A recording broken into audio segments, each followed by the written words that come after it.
വാക്യങ്ങൾ. വിജയം കർത്താവിന്റെ ദാനം. ഇസ്രായേലിലെ കേട്ടാലും നിങ്ങൾ ഇന്ന് ജോർദാൻ കടന്ന് നിങ്ങളെക്കാൾ വലുതും ശക്തവുമായ ജനതകളുടെ ആകാശത്തോളം ഉയർന്ന കോട്ടകളാൽ വലയം ചെയ്യപ്പെട്ട വിശാലമായ പട്ടണങ്ങളെയും കൈവശപ്പെടുത്താൻ പോവുകയാണ്. ഉയരമേറിയ ഒരു വലിയവരുമായ ആ ജനതകൾ നിങ്ങൾ അറിയുന്ന അന്നാക്കി മുക്കുകളാണ്.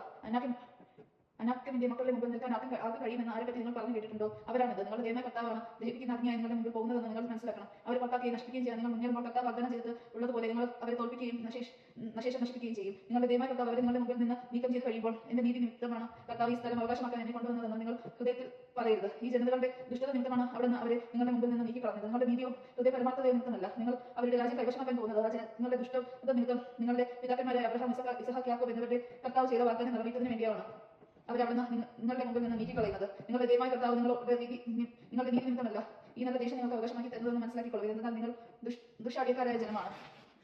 ഹെബ്രോനിലെ വിശ്വാസത്യാഗം. നിങ്ങളുടെ ദൈവമായ കർത്താവിനെ മരുഭൂമിയിൽ വെച്ച് നിങ്ങൾ കോപിച്ചത് എങ്ങനെയെന്ന് ഓർമ്മിക്കുകയും അത് മറക്കരുത്. ഈജിപ്ത് ദേശത്ത് നിന്ന് പുറത്തുവന്ന ദിവസം മുതൽ ഇവിടെ എത്തുന്നതുവരെ നിങ്ങൾ കർത്താവിനെതിരായി മത്സരിക്കുകയായിരുന്നു. ഹോറോബയിൽ വെച്ച് പോലും നിങ്ങൾ കർത്താവിനെ പ്രകോപിച്ചു. നിങ്ങളെ നശിപ്പിക്കേണ്ടവണ്ണം അവിടെ നിന്ന് കോപകുലനായി. കർത്താവ് നിങ്ങളുമായി നടത്തിയ ഉടമ്പടിയുടെ കൽപ്പലകകൾ വാങ്ങാനായി മലമുകളിൽ കയറി തിന്നുകയും കുടിക്കുകയോ ചെയ്യാതെ ഞാൻ 40 പകലും 40 രാവും അവിടെ ചെലവഴിച്ചു. കർത്താവ് എന്റെ കൈകൾ കൊണ്ട് എഴുതിയ 2 കൽപ്പലകകൾ എഴുതി തന്നു. ജനത്തെ ഒരുമിച്ച് കൂട്ടിയ ദിവസം മലയിൽ വെച്ച് അങ്ങയുടെ മധ്യയിൽ നിന്ന് അവിടുന്ന് നിങ്ങളോട് അരുൾ ചെയ്ത സകല വാക്കുകളും അത് എഴുതപ്പെട്ടിരിക്കുന്നു.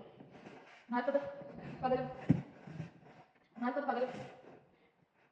രാവും കഴിഞ്ഞപ്പോൾ ഉടമ്പടിയുടെ ആ 2 കൽപ്പലകകൾ കർത്താവ് എനിക്ക് തന്നു. അവിടെ എന്നോട് പറഞ്ഞു, എഴുതി അതിവേഗം താഴേക്ക് പോവുക. എന്നാൽ നീ ഈജിപ്തിൽ നിന്ന് കൊണ്ടുവന്ന നിന്റെ ജനം തങ്ങളെ തന്നെ ദുഷിപ്പിച്ചിരിക്കുന്നു.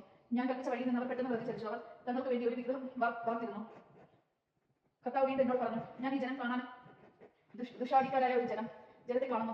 ദുഷ്ടാടിക്കാരായ ജനം അവർ നശിപ്പിച്ച ആകാശത്തിന് കീഴിൽ നിന്ന് അവരുടെ പേര് പോലും ഞാൻ നിർമ്മാർജ്ജനം ചെയ്യാൻ പോകുന്നു. എന്നെ തടയരുത്. അവരെക്കാൾ സകലവും വലുതുമായ ഒരു ജനത്തെ നിന്നിൽ നിന്ന് ഞാൻ പുറപ്പെടുവിക്കും. ഞാൻ മലമുകളിൽ നിന്ന് ഇറങ്ങിപ്പോകുന്നു. അപ്പോൾ മല കത്തി ഇടിയുകയായിരുന്നു. ഉടമ്പടിയുടെ 2 പലകകൾ എന്റെ കൈകളിലുണ്ടായിരുന്നു. കാളക്കുട്ടിയുടെ വിഗ്രഹം പാർത്ത് നിങ്ങളുടെ ദൈവമായ കർത്താവിനെതിരായി നിങ്ങൾ പാപം ചെയ്തിരിക്കുന്നുവെന്ന് ഞാൻ കണ്ടു. കർത്താവ് നിങ്ങളോട് കൽപ്പിച്ച വഴിയിൽ നിന്ന് നിങ്ങൾ ക്ഷണത്തിൽ അകന്നു കഴിഞ്ഞിരിക്കുന്നു. അതുകൊണ്ട് ഞാൻ 2 പലകളും വലിച്ചെറിഞ്ഞു.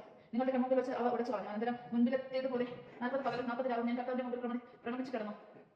നിങ്ങൾ കർത്താവിന്റെ മുമ്പിൽ തിന്മ പ്രവർത്തിച്ച് പാപം ചെയ്ത് അവിടുത്തെ കുപിതനാക്കുന്നതിനാൽ ഞാൻ തിന്നുകയോ കുടിക്കുകയോ ചെയ്തില്ല. എന്നാൽ നിങ്ങളെ നിശേഷം നശിപ്പിക്കാത്ത വിധത്തിൽ നിങ്ങൾക്കെതിരെ തീവ്രമായ കോപത്തിൽ കർത്താവ് ജിരിക്കുകയായിരുന്നു. അതിനാൽ എനിക്ക് ഭയമായിരുന്നു. എന്നിട്ട് കർത്താവിന്റെ പ്രാർത്ഥന കേട്ടു. അഹരോനോടും കർത്താവ് കോപിച്ചു. അവനെ നശിപ്പിക്കാൻ അവിടെ തുടങ്ങി. അവന് വേണ്ടി ഞാൻ പ്രാർത്ഥിച്ചു.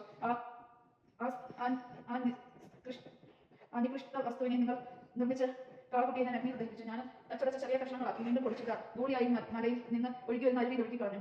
തബോറയിലും മാസായിലും കിബ്രോത്തിലും ഹവത്തയിലും വെച്ച് നിങ്ങൾ കർത്താവിനെ പ്രകോപിച്ചു. ഞാൻ നിങ്ങൾക്ക് തന്നിരിക്കുന്ന ദേശം പോയി കൈവശമാക്കിക്കൊള്ളുമെന്ന് പറഞ്ഞ കർത്താവ് നിങ്ങളെ കഷാപ്പാടിൽ നിന്ന് അയച്ചപ്പോൾ നിങ്ങളുടെ ദൈവമായ കർത്താവിന്റെ കൽപ്പന നിങ്ങൾ ധിക്കരിച്ചു. അവിടുത്തെ നിങ്ങൾ വിശ്വസിച്ചില്ല, അനുസരിച്ചില്ല. ഞാൻ നിങ്ങളെ അറിയാൻ തുടങ്ങിയത് മുതൽ നിങ്ങൾ കർത്താവിനെ അനുസരിക്കാത്ത അധികാരികളാണ്.